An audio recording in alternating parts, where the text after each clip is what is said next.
Alright, boxing news mga boss. Ayon mismo sa WBC President na si Mauricio Sulaiman, ay nakatanggap daw ito ng kumpirmasyon na aakyat na sa lightweight division ang ating pambato former WBC featherweight world champion na si Mark Magnifico Magsayo.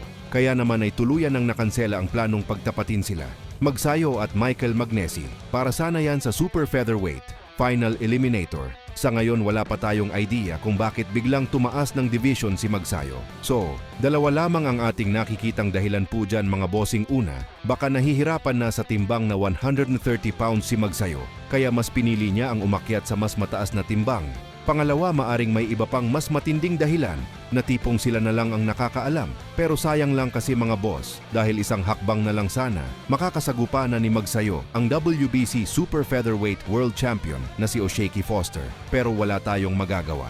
Siguro ganyan talaga kung minsan. Samantala, John Riel Cuadro Alas Casimero nag-upload sa kanyang FB page ng huling laban ni Luis Pantera Nery noong October kung saan nakalaban ni Luis Nery itong Thai boxer. Marami ang mga nagsasabi mga boss na inaaasinta o pinag-aaralan na ni Casimero ang galawan o ang estilo nitong si Nery.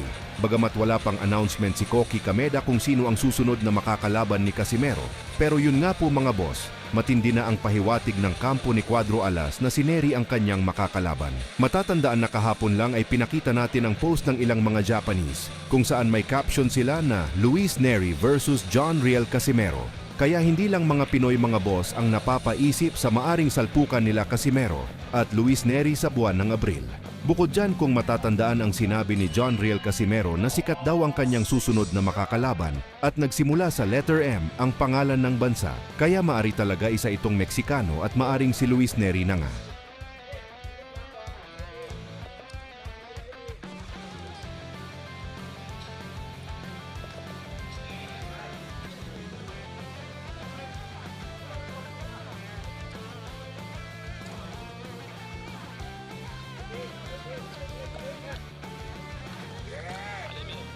Vatandaşı spor sattı turabı kayıtımızda bir malumlar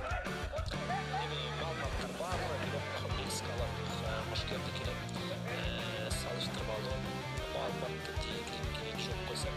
Andan ayta turgan bolsa 22 yaşdaki Egoşucu'nun boyunuzda 11 metre 63 santimetre.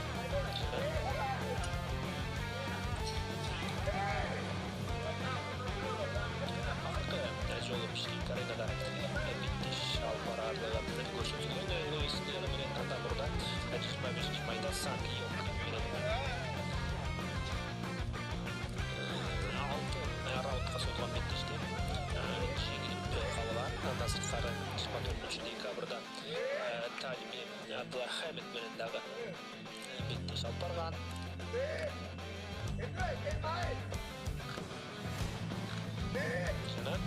Негізінен малыматтар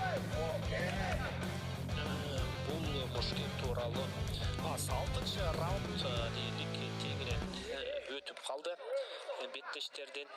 2003 жылы 24 августта жарық дүниеге келген мушкер жана дерлік андан бөлек бұл мушкер туралы малыматтар аз. Мына ушундай. Жана ушул жерден жыйынтыктап карьерасындагы 37-чи жеңишин камсыздай алабы Луис Нері.